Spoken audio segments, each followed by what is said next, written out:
welcome to the Everyday Real Estate Investor Podcast, where we talk about how you can be very busy with other things in your life, whether that's family, hobbies, another business, your profession, and still get the benefits of real estate investing, tips and tricks, tactics, strategies to be able to do that and get the benefits of investing while still being busy and not having it maybe take over your whole life. So I'm excited to be here with Chase Fraser.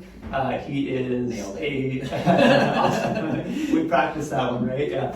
Mr. House Hack, right? So we're going to talk about house hacking and why that is a great strategy. And he's done a bunch of it. He's got a lot of insights. So I love this strategy. I think it's a great strategy. So I'm excited about it. Chase is also a real estate broker, so he's busy with business with that. He's got a lot going on, but able to find ways to incorporate investing into his life. So thanks for being here. Yeah, well, thanks for having me on. I really appreciate it. Awesome. So tell us a little bit first about how you first started getting involved in real estate. What brought you into the real estate world? Yeah, in another life, I was actually in the golf industry, and I was teaching people how to golf. I was right out of college, working 70 hours a week, Monday through Saturday. And it was a job because I was working 70 hours a week. I wasn't making a bunch. If you calculate the hourly rate, I was probably making like $13 an hour. So it was tough. And, I would give somebody a lesson at 11 o'clock every single Tuesday, and he never missed without fail. And, you wonder to yourselves, what do you do that allows you the time and money freedom to take an $85 golf lesson from somebody who doesn't really know what they're talking about to play, an upper middle class sport like 3 or 4 times a week. And it's I looked around, and everybody who came and took lessons was either an executive, an entrepreneur, business owner, or in real estate in one way, shape, or another. So it's okay. Then I left that golf job because I was tired of working so much. I got a job at a major corporation to where I thought, okay, I can work 40 hours a week. I can have paid time off, good benefits, and then, I can retire. They're gonna let me retire at 62 and a half. And I thought that was the bee's knees until I was there for a year and a half. It's I'm not looking to climb the corporate ladder. I'd rather own it, a la Robert Kiyosaki, right? Yeah. So I'm working that job, and I'm starting to realize it's not who I am or who I want to be. Before I left my golf job, I got introduced to a real estate podcast, and one of those, I can do that, right? That everybody knows when they get stung by that bee, oh, that sounds amazing. But it was. Okay, I'm going to ask you, because I'm not, all education is great. So what was the podcast? You remember? Epic Real Estate Investing. Okay. Awesome. Yeah. And this is just one podcast, so there's lots of great podcasts. Yeah. And I learned about that, and before I left my job, I was introduced to Dave Ramsey's Total Money Makeover, right? Yeah. And then, for those of you who don't know, Ramsey is no debt, period, ever. Debt is bad. Right. Then the next book I read was Rich Dad Poor Dad. Yeah, talk about your opposites, right? Yeah, I've got 2 different ends of the spectrum, and it's You're wait, I'm so confused. Which one is right? Yeah. So, I kid you not, I spent the next 5 years doing education on financial education, as Robert Kiyosaki says, and because I was on both ends of the spectrum, and I needed to fill in the middle, fill in the gaps. So, everything, anything I could get my hands on, I devoured. So, I'm at the major corporation. I decided I'm going to get into real estate somehow while I'm still working there. I'm going to all these real estate investor meetups. I get laid off from my job because it's a corporation. They get in and out of certain lines of business, and everybody that is on the team that I'm on gets laid off too. So go on unemployment, and I took the opportunity while I was on unemployment to write a business plan for rehabbing houses. Awesome. So then I write this business plan, and I find investors. I've got more zeros in my bank account than I've ever seen. It's whew, I'm rich. So I teamed up with a company who specialized in foreclosure properties. Obviously, this isn't the market we're in today. This is right. I was going to say, so this was planned about what? 2016. Okay. Is when it happened. Yeah. So I go to their meetings every Wednesday. They're like, we're going to bid for the property for you at the auction steps, so there's no emotion involved. There's a little bit of a fee you pay us. You rehab it, and the agreement is they get the list back, right? So they get to see on the front end and the back end. And don't worry, we're not going to let you have any bad deals, they say, right? So that should be your first little nugget. So I would submit what I'd be willing to pay for a property, and week after week after week, and not get any phone calls, and I'm like getting a little frustrated because I want to be an investor, I want to be in the game. Yeah. And then all of a sudden one week I get a call and like, Chase, we got you a condo. And it was the most exciting phone call I've ever got because I am now in the game. Right. It's like perfect. And a lot of times that's like when people are getting started. I mean, getting that first deal is usually the biggest hurdle, right? Yes. It's a mindset thing. It's a momentum thing. There's a lot of reasons for that. But yeah, getting that first deal, you can push to get that first deal, and the second deal is easier, and then from there forward. Exactly. So like, I was really excited, and it was funny because later that day they called me again. It's like, hey, there's another one that we could buy for you. Do you want it? And I'm like, oh, let's just stick with one for now because I need to get my feet wet. And that was a saving grace. So I buy this condo, not knowing anything about condos or HOAs or special assessments. Now as realtors, we know all of that. And long story short, it took me 10 months to lose $30,000, right, in that deal because there was a special assessment, which, ouch. For those of you who don't know, that an HOA is a group of people who are members of the condominium association, and they make decisions for everybody, right? And a lot of condos have dry rot or other sorts of faults with them that have to be fixed. Yeah, so specifically with condos, right, it's different than being most single-family home HOAs where they maybe take care of the landscaping or just like making sure people keep their houses up. With a condo, it usually covers all the exterior maintenance, if it needs a new roof, if it needs siding and paint, all that stuff. Yeah. And me being young and naive at that point, it's like, oh, okay, they take care of all that. Must just come out of the dues they pay. I won't ever have to come out of pocket. So always check those, right? Only to find out that the special assessment stuck with me. It didn't stick with the prior owner because he got foreclosed on, and that special assessment had to be paid off at closing. Oh, bummer. So I go from looking at a nice first paycheck to holding on to the property because the You're going agent to have on to the other write a side, check to sell it? Is that what you're... it was going to come out of all the proceeds. Yeah, okay. Right? So, the agents that were working with me, don't worry, we'll find someone to buy it or like pay that assessment for you. It'll be fine. So like I have this hard money loan that I'm paying, a point a month on, and then you hit the 5-month mark and you have to like pay 2 additional points to have it extended 3 months, and then I had to get another extension, and it was a nightmare. So I just ripped the Band-Aid off and said, I'm gonna lose money, get me out of here. I have to stop. So I have a quick side question for you here. So it sounds like the setup that you had with this company, it almost made the bar seem a little lower, right? It made it easier to get into. Would you say that it's easier to make mistakes when it's easier to get into a deal sometimes? So I believe that I needed to surround myself with people who are being successful and helping other people be successful, right? Some people present that and it's a money grab for them where they don't really care. One of the reasons, I've got a lot of reasons why I became a realtor, but here I am looking at my settlement statement, realizing how much money I lost, and then looking at the line item where it's the real estate commission, and it's like, whoa, I sat on this for 10 months and lost a bunch of money. You probably put 5 hours of work in and made a bunch.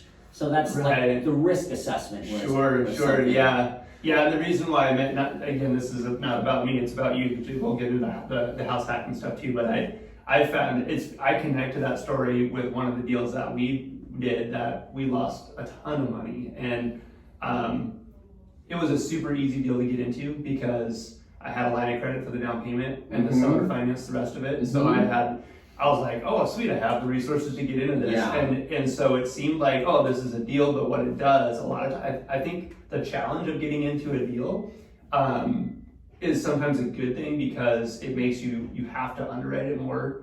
If you've got a lender involved, that's a third party verifying that, it's a good deal. All of that stuff. Like I should have done that anyway, even though it was easier, but it's easy to not do that when the deal's easy to get into. Like, I just have to write you a check for the down payment and then you'll finance the rest. That's awesome. Well, that's not necessarily the reason to buy the property, right? And then on learn top of that, you're lesson, buying yeah. one at auction, so you're getting a good deal on it. And then, it's Right. I was impatient, but I had been, doing book study on real estate investing for 2 years, and it was time for me to get into Oh it. yeah, absolutely. Which that's another point. You gotta at some point you gotta jump, and you make mistakes when you start, and Yeah. that's okay. And to your point, bringing people alongside you that have experience and that you can lean on for advice and all that stuff, that helps to not make hopefully some of those big Totally. right. So yeah, so let's get back into where you're at there, and then we'll jump into the Mr. House Hack stuff here. Yeah, so here's the rest of the story. So I lose a bunch of money, and I decide I'm not going to flip houses anymore because I had 10 months where I couldn't turn the expense faucet off. I'm leaking money. Yeah. So I get out of that deal. It's like, okay, I'm going to wholesale properties because I can turn the expense faucet on and off, and there's less risk. Sure. Get a CRM. I start generating leads, probate leads. Letters are going out. I'm getting phone calls. It's exciting, right? You're like, I'm in it again. Yes. Yeah. But I get in front of a lot of people, and a couple things happened. For me, I do think wholesalers offer value to people, right? Period. I think that it is there. For me, it didn't quite sit right with me morally. It's like, I feel like I'm taking advantage of you, right? So that was just my own thing. Again, there are wholesalers out there who are legitimately solving problems for people by giving them cash and closing a week later, right? But for me, that didn't resonate with me. It wasn't just for whatever reason. I also got people who would say, yeah, I'll sell you my property, but I want retail. It's like, cool, I don't have that tool in my belt. Let me refer you to a realtor who can help you out. And you're like, why can't that be me, right? Yeah, exactly. At the time, yeah. I can't even collect a referral fee from it because I'm not licensed, right? So that after about 2 of those, it's like, I need my license. Yeah. So I get licensed, and my goal from reading Robert Kiyosaki has always been to own a portfolio of income producing assets, right? Multifamily. And rewind back to when I was working for the corporation, I had learned about house hacking then, and it's at that point in time when I first learned about it, I was angry. It's like, what do you mean I can buy multifamily with 3.5% down, keep it in place after I move out and do it again a year later? And as many times as I was upset, right? So, and you learn about this in your early 30s, and it's like, are you kidding me? Yeah. So, I wish I were in on that when I was, 18 or 19 or 20, right? Yeah, or like in my 20s, here I am. God, I was trying to do that in my early 30s. So, I go get my license, and I decide to hang my license at a mom and pop shop because Neil and Alyssa Collins, right? They had amassed a portfolio of like 50 doors by the time they were 30 from hustling, going out and hitting the streets, working hard. So they were doing what I wanted to do, right? They've got a portfolio of assets. They also had a management company because they managed their own, and they had friends manage their own. By the way, kudos to all the property managers out there. Glad I'm not in your line of work. So I signed on with them. I quickly became their lead buyer's agent. And at that point in time, as we all know, as realtors, we're supposed to pick a niche, right? So I decided house hacking was my thing, right? Because I wanted to do it. I wasn't in it yet. I took it upon myself. I mean, as I shared with you, I was angry when I learned about it, right? So because you didn't do it, right? Because I didn't know about it, right? It's like, I mean, as a golf instructor, I could have figured out a way to do it, right? And then that's 10 years ago. If I know about it 10 years ago and I do it 3 times, then at this point in my life, I would probably be collecting like $8,000 in a month in passive income. So let's back up real quick and let's define house hacking. Sure. House hacking is a way for people to get into buy and hold real estate investing with a relatively low financial barrier to entry, right? How it works is someone purchases a residential property of 1 to 4 units. And the trick is they're going to live in one of those rooms or units, and then they're going to rent out the rest. By renting out the rest and applying those funds towards the mortgage payment, that's how they can reduce their cost of living, and then hopefully save up more money to buy the next one. You and I both know the financial independence equation is you achieve financial independence when your passive income is greater than or equal to your expenses, right? House hacking hits both sides of that equation. because you buy a property and you're collecting rent, right? So there's passive income, but by applying that rent towards your mortgage payment, that makes the mortgage payment smaller or even non-existent. So your expenses go down. So you attack both sides of the equation at once. When I talk about money, the best way in my mind to think about it is we're all holding a bucket, right? And money is water in that bucket. And there's holes in the bucket, which are our expenses. And the money that comes in, cash flow, right?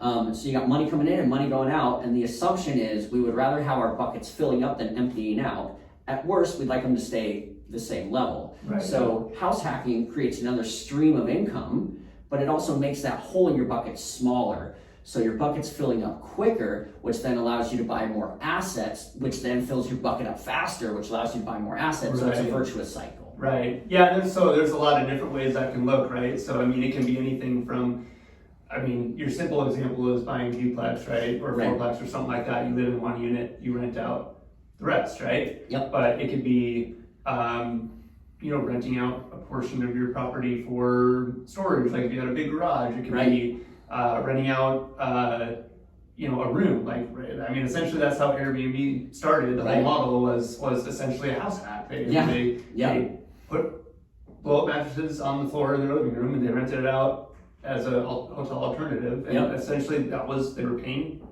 to live there, but then they had income they were bringing in now, right? Exactly. So it was a house hack on steroids now. I mean, they turned that into a huge business model. But so there's a lot of, or it could be, renting out a room, or it could be renting out a lower level basement, or I mean, there's a lot of different ways that can look. Or an accessory dwelling units are big in the Portland metro area. So it could be that, you either live in the house and rent the accessory dwelling unit, or vice versa, if you need a lot of space, right? So there's a lot of different ways that can look, right? Yeah, so I mean, single family is a great way to get into it too. There's pros and cons to every type of property, right? Single family is good, for someone who's fresh out of or younger to do it. Actually, it doesn't even matter how old they are or what their background is. Because if you live in one room, say you have a 3-bedroom home and then you rent out the other 2, especially in our market where the price to rent ratio is off, like it's not very strong. Yeah. That's how you're gonna maybe even live for free or get paid to live where you live, is with a single family home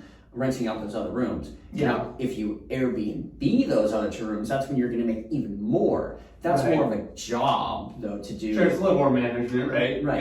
Yep. But with more management comes a little more money. Yeah. You can also own a duplex and rent the other unit out either on a month-to-month lease, or just a normal lease, long-term lease, or you can Airbnb it as well. Right. If you had check with your local zoning codes. Right.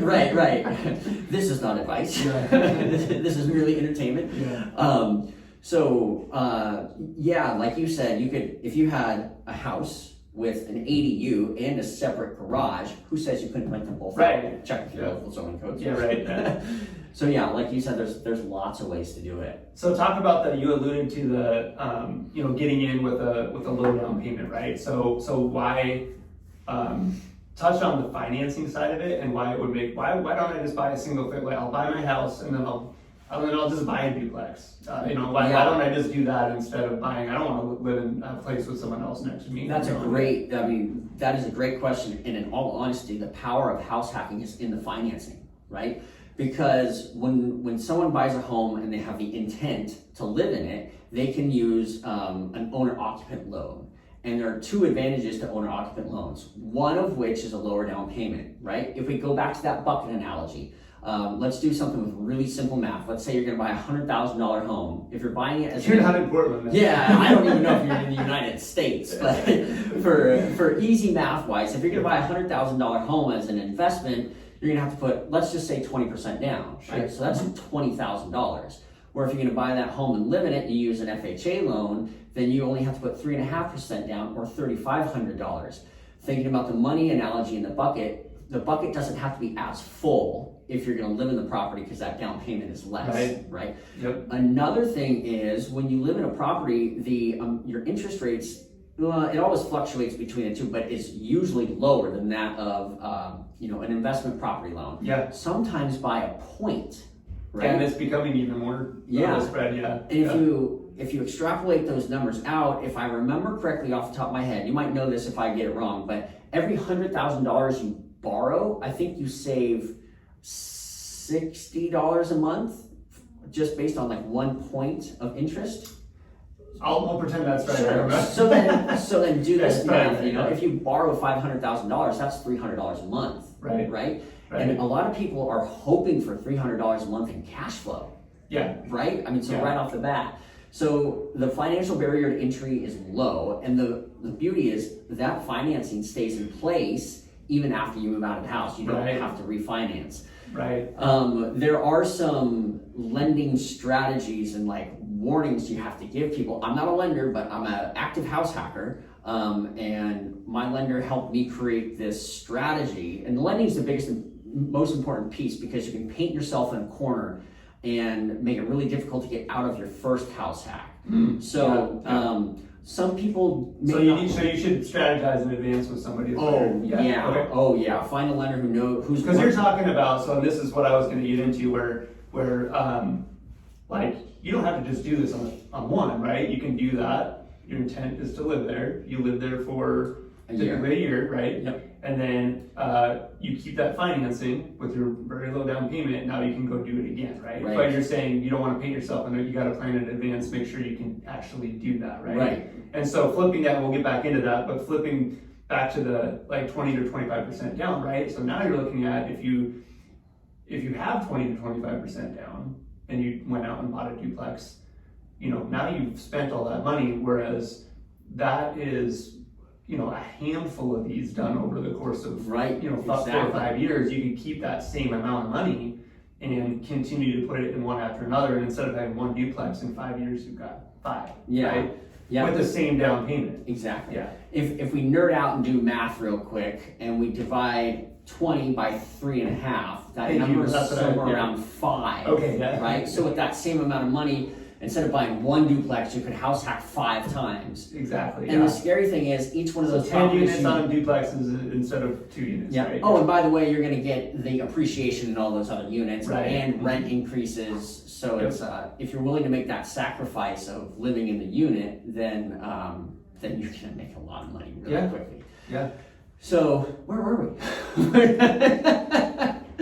I lost it. We were riffing, man. So house hacking. God, where were we? That is too funny. So you can buy a bunch. That's something we were talking about. We were going to circle back to.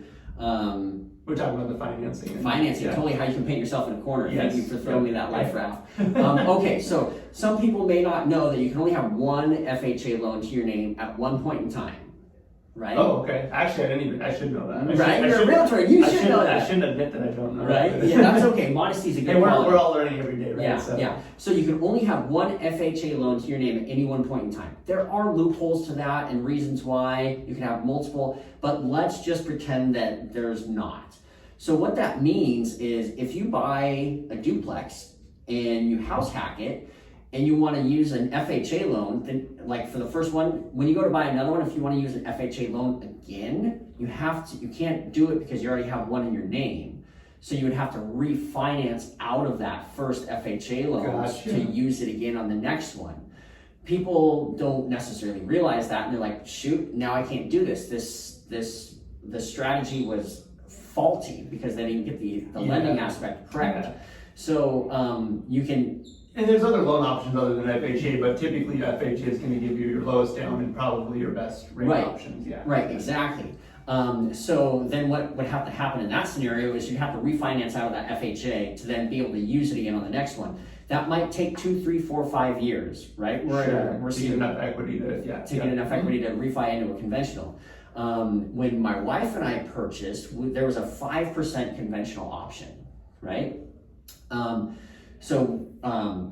Here's a little secret not a lot of people know. My wife owns the duplex. She's on title, she's on the mortgage. I'm not on it. I'm technically her tenant, but that is by design. Because our strategy is a leapfrogging strategy, right? She buys number one. Then, because I'm not tied to it, and Oregon is a personal property state, is that right? We're not a community property state. Right, yeah, Washington's a community property state. We're a personal property state. So her debt is not my debt. right? So when we go to buy number two, I buy number two. And Gotcha, yeah. with that loan program that she used, yeah, it's 5% down, but there's an income ceiling to qualify for it. And she was just below that ceiling. So she bought number one. I am over that income ceiling. So when I buy number two, I'll use my FHA loan, right? And then people can keep doing that. So we're going to house hack twice and then buy a single family home and then just buy rentals from there. That's our strategy. But if we wanted to, she buys one, I buy two. She buys number three and she still has her FHA available to her at that point, right? Gotcha, yeah. So then if we were going to keep house hacking, I would buy number four, but I'd have to refi out of my FHA, which hypothetically at that point in time we'd be able to. And, imagine that we've house hacked 4 times, we now have 8 units. We've probably cash out refi of a couple of them to buy all those next houses. And then, just kind of rinse and repeat. So it's critical that you sit down and speak with a lender who is an investor, who's worked with house hackers, to really create your long-term strategy. And by long-term, I just mean like you sit down with them, hey, I want a house hack. If they ask you what's house hacking, find an unknown. Yep. So ask them what house hacking is and like, how do I buy number 2, 3, and 4? Like, what is that ongoing strategy? And, there are great online forums to go to find lenders who know what they're talking about, but ask them the questions like, what's the strategy to purchase a couple, and make sure they can think forward with you, because if they're not, it's going to be a slow road. Yeah, and I would even add with pretty much any strategy. I mean, especially maybe with this one, but with any strategy, you want to have a lender or a mortgage broker that's strategic like that, right? That can help you think, like a game of chess. You can't be thinking about just your next move. You got to be thinking, 2, 3, 4 moves ahead. Exactly. And that's how you avoid those. I'm stuck now. How do I go buy another property, right? Yeah. And so And everybody wants to sprint, right? Yeah. Everybody wants to just buy a house. Well, I'm a house hack. I'm a house hack, a fourplex every year for 10 years. Good luck. Yeah, and I love that comment, because again, kind of going back to the a lot of what's behind this show is that, hey, I'm all for big goals. I'm all for, if you want to go out and take over the world and all that stuff, that's great. Not everybody wants to do that though. Some people just want to get in the game, and they want to do a house hack every few years, or they want to add a couple rental properties to their portfolio. So whatever, don't feel pressure to be like other people are saying I have to go out and buy 1,000 doors or whatever. Like, that's fine. If that's what you want to do. That is very true. It does start with one, so that's a very good point. But I guess my point is, don't let someone else's goal be your goal, right? Know what you want and what you're after, and that way you can go out and get it. Because it's really easy to be like, I feel pressure to do this because so-and-so did it, when maybe it doesn't. There's a lot of reasons why maybe it doesn't match up, right? We all have different journeys, we all have different stories, we all have different things that are taking our time and focus. And it can get really frustrating when you're trying to live out someone else's goal. Oh man! Instead of your own, right? I have shiny object syndrome. Really bad. I think most real estate entrepreneurs really bad. There's so many ways you can make money in real estate. You read a book, you get an idea. I'm doing that. I'm gonna do tax deeds today. Then you have then you hear a podcast. It's like, I'm gonna lease auction instead. Then you hear another one's like, I'm gonna just assign stuff.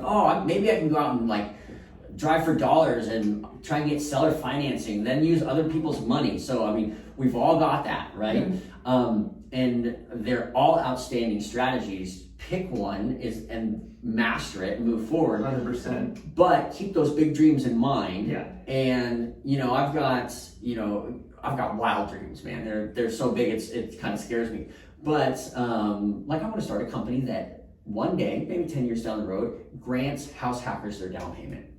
That's awesome. As a silent second that they never have to pay back. That's awesome. Except when they sell, it goes back to the company so it can give that money away again. Sure. Anyways, that's awesome. Check up on Mr. House Hack in 10 years. Yeah. You can see how that does. But, I've got these wild financial independence and wealth building goals. I've got like plan A, B, and C. And honestly, plan C and D are long-term, right? And house hacking is one of them. If A and B fall through, I've still got C and D ready to go. So I'm doing, for instance, a Roth IRA, right? How boring is it to put money into the stock market that's got to be Oh, it's there kind of till- fun watching it go up one day and then down the next. Yeah, day. yeah, but you know it's gonna be there until you're 59 and a half. It's Yeah, like right, this yeah. sucks. There goes $5,500, or is it 6,000 now? Yeah. But it's like as long as you can qualify for it and you do that, then it's like okay, yeah, $5,500, $6,000 is a lot when you're not making a lot of money. As you start to make more, it's not as painful, so to speak. But you will thank yourself in the long run that you put that nest egg aside. Right. And then, buying, everybody needs a place to live, right? And if you're going to be an investor, I think house hacking offers so many different opportunities and advantages because, all right, now we know what it's like to own a rental property. We live next to our tenants. We have to manage those tenants. We have to learn how to have conversations, like business conversations that protect our interest in it. It's a great way to get your feet wet and be close to your investment in, like you said, obviously the financing side of it and everything. But I always, when I am talking to, especially first-time home buyers, it's not always, but that's typically who I'm talking to when I have the conversation. I always ask the question about, would you consider buying a duplex or buying something with an accessory dwelling unit or something that has a rentable space? Yeah. Do you have any inclination to have real estate be part of your investment goals? Is that something that you? It's a good question to ask. Yeah, right. I mean, because there's a lot of reasons for that. And a lot of it we've talked about the the benefits of getting in with it as your primary residence versus waiting and doing your primary residence first and then trying to buy a duplex. So we touched on all that, but I always start there just because there's such a benefit to taking that road if you are open to doing that as a buyer, right? So, and I was going to comment on something else now. Well, I got a couple objections, for lack of a better word, that people have against house hacking. Right? Uh-huh. I don't want to live next to my tenants. Right. Okay, so here's my experience with that. Our tenants are great, so I guess we've probably gotten lucky with that, but we've done the right thing to do is screening, and it has to be like, you might as well not put the names, genders, familiar status, pets, or whatever. You don't want to know that. You just have to run the numbers. And then in different municipalities, the first one you get that's acceptable, you have to accept, right? So you just follow the rules. You do the background checks. Can't check credit, right? Because that's crazy. Yeah. So anyways, you follow the rules. Our tenants, we had a conversation with them the other day, and they're like, we're so glad that you are our landlords and you're right next door because it's easy to talk to them. Yeah. You also see the property every single day, Right. So it's like they've got their parents watching over them, so not doing anything crazy. And then, so the other thing is that we learned quickly. So here's a nugget out there for all the people who are either house hacking currently, or even if you're a landlord and you have like a tenant bring something up to you that you don't want to do, right? So we had a tenant ask, can I, sign the lease, everything's in writing. They asked, can we pay this month in cash, right? So that's a question. And then we had another tenant, we're turning over a unit. There's people in there, there's two couples, and one's leaving, the other is staying. The others, financing for them is going to be a stretch. They still qualify, Right. so we can't ask them to leave, but they still qualify. And they asked, for the first couple months while we're here, can we pay like 80% of the rent, right? So we have to realize that, when I first thought I was going to get into all this, that no, I'm going to be such a hard ass, it's like, oh no, can't do The this. human side of it came in. Huh? We are human beings running a business with other human beings. Right. So you enter emotional stuff, right? Yeah. So here's how we found out how to take those on. It's like, you understand, hey, I appreciate that, but what we need to do is we need to honor the lease agreement that we both signed. Right. And it's done. Yeah. Yeah. It's not the most comfortable conversation, but It's good practice though. but it gives you, the scapegoat is the lease agreement. Yeah. You know, as you and I both know in I think negotiating. that's a good tip for people that are like, I don't want my tenant coming over and saying I can't pay rent and then Yeah. having to deal with it, right? You know, I'm sorry that's happening. We do need to honor the lease agreement, and we're just going to go by step what the lease agreement says that I'm supposed to do to honor my side of the agreement, you know, for providing you with housing, Yeah. right?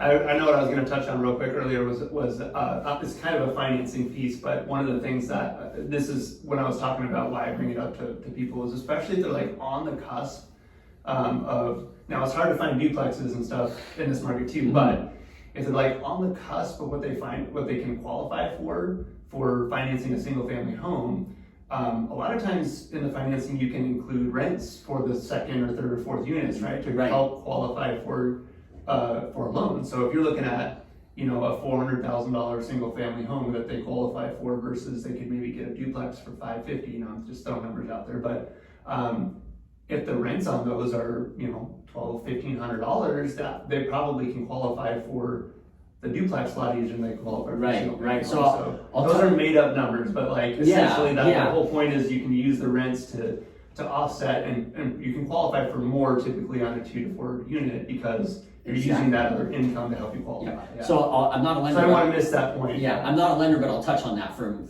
my experience. Okay. So what you can do, you're totally right. You can qualify for more house when you add in rental income. You can count rental income on 2, 3, and 4 units, but not with a single family home unless you have rental history previously. Sure. So let's say you're buying a duplex and you know you qualify for a $400,000 house, but now you want to qualify or you want to house hack, you want to get a duplex. The lender is going to look at the amount of rent that the other unit produces, and they're going to take away 25% of it as a vacancy factor. That's what they call it. It's basically to cover their butts, right? So then what they do is they add, say if it rents for $1,000, they take away 25% of that, which is $250. They would then add the $750 to your monthly income and then reuse that to qualify. Yep. So then if you can do that on 2, 3, and 4 units as well. Okay, if you really want to stump a lender or find out if they know what they're talking about, the rules change from whether you're buying a duplex versus a 3 and 4 unit.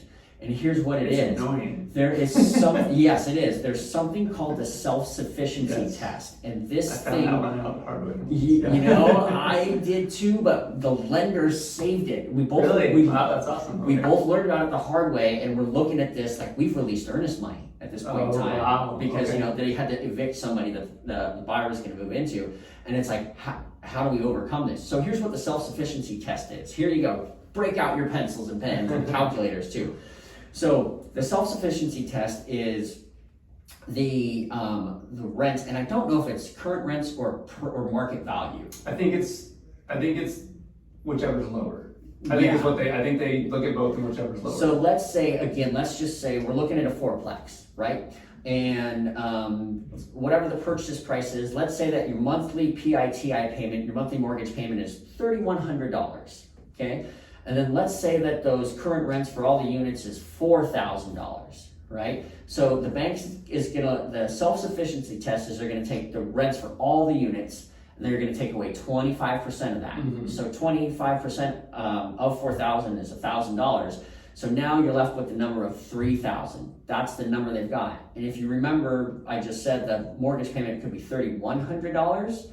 That property does not qualify because the mortgage payment is higher than their number that they came up with. Yeah. So if you want to really weed out, if you talk to free lenders, oh yeah, I know what house hacking is. I've helped a bunch of them. It's like, okay, tell me what the self-sufficiency test is. I'm astounded how many times I asked that question. And and depending on how tight it is, you can put a little bit more down or something, right, to get over that threshold. But what we did in that transaction we had, so they were buying a triplex. The current rents were $1,000, and we found out the hard way. It's like this doesn't pass a self-sufficiency test, so we challenged the appraised rents. So it worked. Oh. Yeah. Well, no. Oh.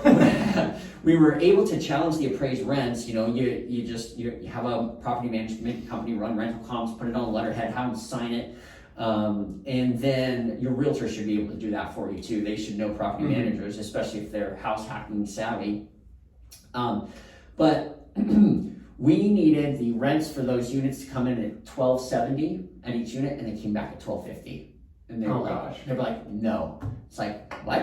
$20, yeah. Yeah, so $60 total. Yeah, So what they wow. ended up doing is they switched from a FHA to a conventional 5% down, and Gotcha. like And they're able to whew, get that, yeah. that Wow, was- that that is so close. that That's was crazy. puckery, and that was one of the first. That was the first more than a duplex that I had done, and you Yeah, learn you it learn quick. along the way, yeah. So yeah, Awesome. that's how good you. that they're able to get it done though. Yes, yeah, because also for first-time house hackers out there, or people who are looking into do it, the easiest place to buy is someplace that's vacant, right? Or at least one unit's vacant, because then you're going to move into that unit and you don't have to deal with an eviction of any sort. Right. If you're going to buy a property that's occupied, if one of the units is owner occupied, that's the next easiest, because then just move out, then we'll move in, right? Yeah. If it's got tenants in it, especially in our market, then there's a lot of moving parts. And what that means is a lot of times the seller has to serve an eviction notice to those tenants. And that is a huge risk for that seller. Right. And what has to happen is the buyer has to show the seller that A, they understand that it's a risk, and B, they're willing to put skin in the game. Yeah. So when you had that non-refundable deposit. yeah, so our process for it is, so we write the contract and we state that we're going to order the appraisal right away. And then we also state that after we get through the appraisal contingency and inspection contingency, after that happens, we're going to release some or all of our earnest money as non-refundable. And at that point in time, that's when that seller serves the eviction notice. Gotcha. And then based on the laws, we close 35 days after that eviction notice is served, because that gives the tenants or the new buyers enough time to move in before that eviction notice is at the end of its time. Right, yeah, and part of the reason that that's important is because in these loans, you're stating you're going to occupy the property, and there's time frames that you need to occupy the property within, otherwise you're Yep. default to your loan. Yeah. Exactly. Yeah. So if memory serves me correctly, I think it's 30 days. I've heard 60. So in the bank Oh, size, it is 60. You're in the right. bank I'm sorry. size, you must be able to move in within 60 days. Yes, you're right. It is 60. Yep. And if there's a current lease in place, it has to terminate at day 59, so that you can Yes. move in on day 60. Yep. So these timelines get tricky, and Yeah, so you can't serve a 90-day notice after you Exactly. close on the property, because Exactly. you're not going to be able to move. Yep. yeah. So in Oregon, our eviction timeline is 90 days from the date that it's served, unless it's served, by mail, and it's all those other Yeah. silly rules. So you serve the notice. So if you serve it on the day of closing, then the tenant would technically have 90 days to move out, but you have to be within 60. That's a no-go for the Yeah. bank. So you have Exactly. to serve that notice, and then they have 90 days to get out, so you can close 30 And I days think later. a lot of times the banks check to make sure that you're going to be able to occupy Yes. within that 60 days. Yes. They're not going to take your word for it that, oh, I'm going to do cash for keys or something. No, you don't have to figure have. that. You got to show them. Yep. So you have to show them the lease agreement, and then you have to show them the eviction notice. Yeah. Yep. So all that fun stuff. Awesome. Well, this has been good stuff. I Yeah. appreciate the conversation. House hacking, like I said, it's one of my favorite strategies. I, like you, wish that I would have started off that way. But you're never too old to start. That's either, very true, right? yeah, I'm very pushing true. 40, and we're gonna do it again, Awesome. right? So Yeah, find a way to make it work, right? Yeah, absolutely. Yeah. So that's why I'm maybe not as passionate about you. You're obviously very passionate about it, which is awesome. But yeah, like I said, I bring it up whenever I see that it could be a great opportunity for people to consider. So, so you're very active out there. Tell people how to get in touch with you if they want to reach out and have questions about house hacking. Yeah. So you can always call or text me at my phone number. It's 509-393-9123. That's my personal cell. Text is probably better. I do consultations, like 15-minute consultations with people. I don't care where you're at in the world. I'm happy to chat about house hacking. You can email me at chase@mrhousehack.com. That's CHACE@MRHOUSEHACK.com. I've got a website, mrhousehack.com. I'm not gonna lie, it hasn't been updated in a while, but But they can connect with you. yeah, you can connect with me on that. You can set up the 15-minute appointment on that. I'm on Bigger Pockets, Facebook. Mr. House Hack is one of the business pages. So if they go to social media and search Mr. House Hack, I should show up. Awesome. Yeah. It might show up as Mr. House Hack Group because that's my group within EXP, the brokerage that I'm with. So Awesome. working on building a nationwide referral network for people who are looking to house hack. Because as you know, if you're trying to house hack and you get a green agent or even someone who's never done the transaction, that agent or lender for that matter can sabotage the transaction because they just simply don't know what's going on. Right. So, Yep. if people want to get a hold of you, Ben, how do they get a hold of you? Oh, they know how to get a hold of me. Well, I don't know. Yeah, obviously on all the social media platforms, reach out on to the Everyday Real Estate Investor.